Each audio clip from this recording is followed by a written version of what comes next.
It's a Romanian military trainer. It's a pretty rare warbird. I just fly in front of the crowd and just show them that anybody can get into aviation. Just get out there and do it. I'm just a private pilot.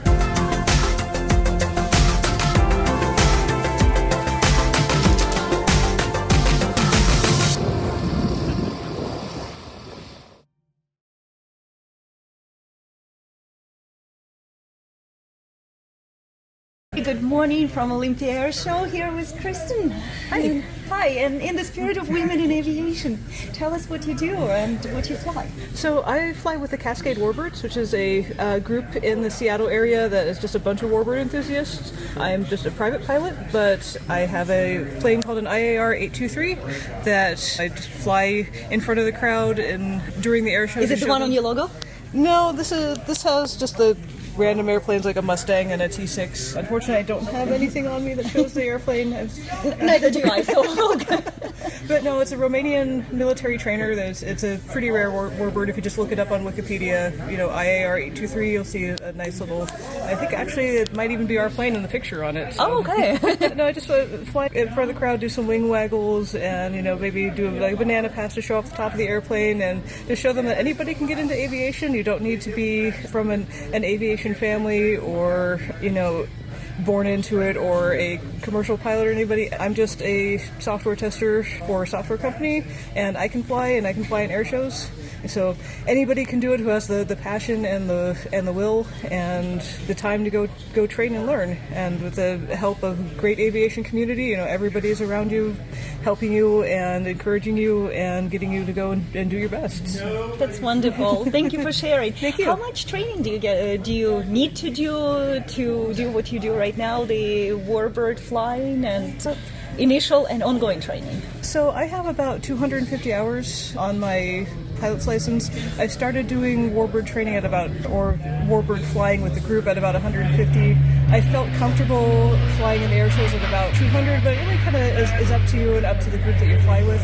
It's a group I fly with regularly, so I feel very comfortable with them, and I probably could have done it earlier, but I wanted to make sure that my skills with the airplane were top tier, and I make sure to go out and practice before any show for at least a couple of hours to get back in the swing of things and to get back up to speed. Flew down yesterday with a couple of the guys, so that was about an hour of practice. We just went up and did a couple loops in the area just to get back familiar with what our patterns are. We also do a very extensive briefing before all the air shows where we talk about what we're going to be flying, how many passes, who's going to be leading, who's going to be second, third, fourth, etc.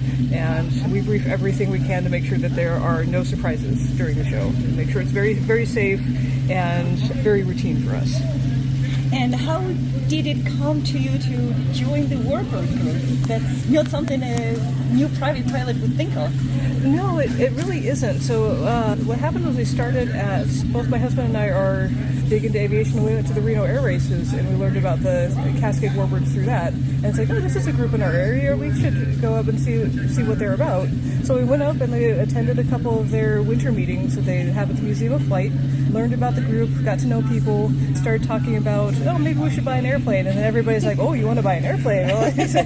Well, let me tell you about my favorite airplane and everything. So we had all these people around us, all this wonderful group to help us through the process of buying an aircraft. But I've never done that before, so I don't know what I'm doing. But they were there and they were knowledgeable. But yeah, we heard about them from the Reno air races and saw actually an advertisement online for their meetings.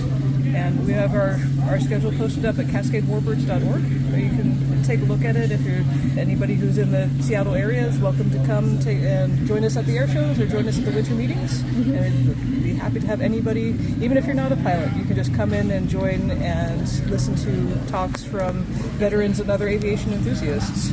Oh, that's wonderful. Yeah. We'll make sure to put the links in the bottom of the video. And anything else you want to share? And maybe also, especially for the girls that are thinking that, sometimes we have an impression it's an old boys club. And there are not that many women flying, so I'm always inspired to see other girls in the air. And any message that you would have for female aviators? Just get out there and do it. I mean, it doesn't matter how how young you are, how old you are. Just get out there, go down to your local airport, ask about flight lessons. We need more women in aviation. There's a lot of groups that can help you, like the 99s are a great resource. They'll help you get on your way. Free membership for the student pilots, by the way, with the 99ers? Yes, very, very important. But just keep going.